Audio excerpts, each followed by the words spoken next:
کہ ہن آیا نا میری داڑھ تھلے یہ وہ ہن میں تانوں دساں گا میری داڑھ تھلے یار چھوڑیں مرزا صاحب آپ اپنا سٹیچر دیکھیں آپ اپنا مشن دوسروں کا مذاق بناتے ہیں خود مذاق بنتے جا رہے ہیں مجھے دکھ ہے اتنا علمی کام کر رہے ہو اندر سے جب آپ ایسے کام کرتے ہو تو آپ کے اس علمی کام پہ چوٹ لگتی ہے کہ شاید آپ غلط چیز لوگوں تک یہ کہہ دینا کہ تبلیغ جماعت والوں کی دو مسجدیں ان کی تو جماعت اکٹھی نہیں خاص کر جنہیں یوز سنتی ہے یہ ان سے پوچھا جائے گا کل کو ان سے پوچھا جائے گا کہ تم نے چھوٹی چھوٹی لڑائیوں پہ یوتھ کو لگا دیا میں دیکھ رہا ہوں جنہیں یوز زیادہ سنتی ہے ان کی اپنے نخرے اپنے لڑائی جھگڑے ہی نہیں ختم ہوتے ایک دوسرے سے مناظرے ایک دوسرے سے لڑائی جھگڑے وہ انہی کاموں پہ لگے ہوئے ہیں اور پھر مجھے بڑے دکھ کے ساتھ کہنا پڑتا ہے کہ یہ خاص کر انجینئر محمد علی مرزا صاحب اور طارق مسعود صاحب جو ان کے پچھلے دنوں ہوا آپ نے دیکھا ہی ہے جو ان کا معاملہ چل رہا ہے وہ مجھے تو بڑا دکھ بھی ہوتا ہے کہ یہ انجینئر صاحب میں بہت ابیلٹیز تھیں بہت بڑے کاز پہ نکلے تھے یہ آپ کا فرض ہے کہ آئیڈینٹی کلیئر کریں جنہیں نوجوان زیادہ سن رہے ہیں آپ سے پوچھا جائے گا انہیں گلوبل سوچنا سکھائیں کہ تمہیں تو اللہ نے پوری دنیا کے لیے اپنا نمائندہ بنا کے بھیجا ہے ڈائریکٹ اللہ نے اپنا نمائندہ بنا کے بھیجا ہے کتنی بڑی پوسٹ تمہیں ملی ہے دنیا کی چھوٹی چھوٹی پوسٹ کے لیے تڑپتے ہو اللہ نے کتنی بڑی پوسٹ تمہیں عطا فرمائی ہے اللہ نے کتنی بڑی ذمہ داری عطا فرمائی تمہیں اور پھر مجھے دکھ ہے انجینئر صاحب پہ کہ خدا را آپ انٹرٹینر نہ بنیں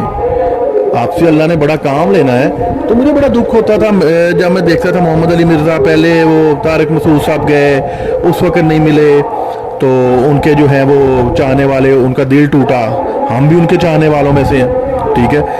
اس کے بعد پھر انجینئر صاحب نے خود چیلنج دیا کہ میرے چینل پہ آ جائیں یا آپ اگر اپنے چینل پہ بنانا چاہتے ہیں تو میں آپ کے چینل پہ آ جاتا ہوں اور ہم جو ہیں وہ اس طریقے سے ایک مناظرہ ٹائپ یا کچھ کر لیں گے جسے آن لائن مناظرے کا نام دیا اور آپ مجھے بتا دیں تو جب انہیں بتا دیا طریقہ کہ آپ میرے چینل پہ آئیں ادھر ہوگا تو پھر مجھے بڑا دکھ ہوا مجھے انجینئر محمد علی صاحب کی جو ہے نا اس جو اپروچ پہ بڑا دکھ ہوتا ہے کہ وہ پھر جب دیکھتے ہیں کہ میری یہ بات بھی جو ہے وہ الٹی پڑ گئی تو تڑپنے لگتے ہیں اچھلتے ہیں اور بڑی ولگیرٹی پہ ادھر آتے ہیں اور بڑی وہ نازیبا لینگویج جو ہے وہ اختیار کرتے ہیں جو بندہ اللہ کے دین کا اس لیول پہ جا کے کام کرنا چاہ رہا ہو اسے یہ لینگویج زیب نہیں دیتی کہ ہن آیا نا میری داڑھ تھلے یہ وہ ہن میں تانوں دساں گا میری داڑھ تھلے آ گیا میرا یہ ہو گیا میرا وہ ہو گیا تو یہ چیزیں سوٹ نہیں کرتی یہ چیزیں اچھی لگتی نہیں ہیں مجھے یقین ہے اللہ نے آپ سے بڑے کام لینے ہیں تو خدا را یہ جگ ہنسائی نہ کروائیں اس طریقے کی باتیں ہون آیا داڑھ تھلے یہ وہ اور پھر کہہ رہے ہیں کہ جناب آپ جو ہیں وہ میں تو آن لائن ہوتا ہوں 1 گھنٹے کے لیے اس چینل پہ 1 گھنٹے فلاں چینل پہ مجھے نہیں پتا میں نے پراپرلی سنا بھی نہیں اپنا غصے میں آ جاتے ہیں مجھے تو ہنسی آ رہی ہوتی ہے کہ پھر اپنی بات سے بدل کے غصے میں آ جانا اور کہا ادھر آئے جس نے آنا ہے میں نے نہیں آنا پہلے کہہ دیا پھر اگلا بندہ اگر آپ کی اس بات پہ آ گیا پھر آپ اس سے بھی دوڑ جاتے ہیں یہ کیا کر رہے ہیں آپ نے کیا کھیل ایک مذاق بنایا ہوا ہے تو اللہ کے دین کے لیے جو کام کر رہے ہوتے ہیں ان میں تو میں نہیں ہوتی ان کا تو دل بہت بڑا ہوتا ہے ایک اتنے بڑے مشنری بندے سے جب ایسی چھوٹی چھوٹی حرکتیں سرزد ہوں گی تو پھر ایسا میسج ملتا ہے جیسے اس بندے میں بہت زیادہ ہے کہ میری چھوٹی سی بات اگر کوئی رد کر دے گا تو میں جو ہوں تڑپوں گا اچھلوں گا اور اسے برا بھلا کہوں گا تو یہ ایک غلط اپروچ ہے اور پھر آپ صحابہ پہ نعوذ باللہ ساتھ آپ کہتے ہیں میں رضی اللہ بھی کہتا ہوں میں وہ سن رہا تھا پچھلے دنوں یہ میں کیوں ڈسکس کر رہا ہوں آپ بھائیوں سے اس لیے کہ مجھے دکھ ہوتا ہے آپ یوتھ کی آئیڈینٹی کو مزید کنفیوز کر رہے ہو مجھے یہ دکھ ہوتا ہے بجائے ان کی سوچ کو گلوبل کرنے کے کہ آپ تو پوری دنیا کے لیے آئے ہو آپ ان کی آئیڈینٹی کو مزید کنفیوز کر رہے ہو اور پھر صحابہ پہ آپ بات کر رہے ہو چھوڑو یار یہ کیا باتیں ہم سے پوچھا جائے کہ ساتھ آپ رضی اللہ بھی کہتے ہو یا تو پھر ایک سٹینس ہونا کہ نہیں میں مانتا ٹھیک ہے نعوذ باللہ اور پھر اس کو بھی اگر آپ نے دین کی خدمت کرنی ہے تو وہ بھی بار بار ذکر کرنے کی ضرورت کیا ہے ٹھیک ہے جو معاملہ صحابہ سے ہوئے اگر آپ رضی اللہ مانتے ہو کہ اللہ ان سے راضی ہے تو پھر اللہ پہ چھوڑ دیں اس بات کو اللہ پہ بھی نہیں چھوڑنا اور اس بات کو بار بار کرنا ہے ڈر لگتا ہے کہ کہیں ایسا نہ ہو کہ پہلے صحابہ کرام پہ شروع ہوئے آہستہ آہستہ کرتے جائیے صحابہ کرام تک آپ پہنچ جائیں یہ ڈر لگتا ہے کہ پہلے امیر معاویہ رضی اللہ تعالیٰ عنہ سے شروع ہو کے آہستہ آہستہ آپ جائیے صحابہ کرام پہ پہنچ جائیں اور پھر ان کے اندر سے مین میخے نکالنے شروع کر دیں چھوڑیں یار آپ کن چکروں میں پڑ گئے ہیں آپ بڑے مقصد پہ اکٹھے ہو آپ نے لوگوں کو اللہ کی طرف لانا ہے یا یہ لڑائیاں طریقیں بتانی ہیں اپنے لوگوں کو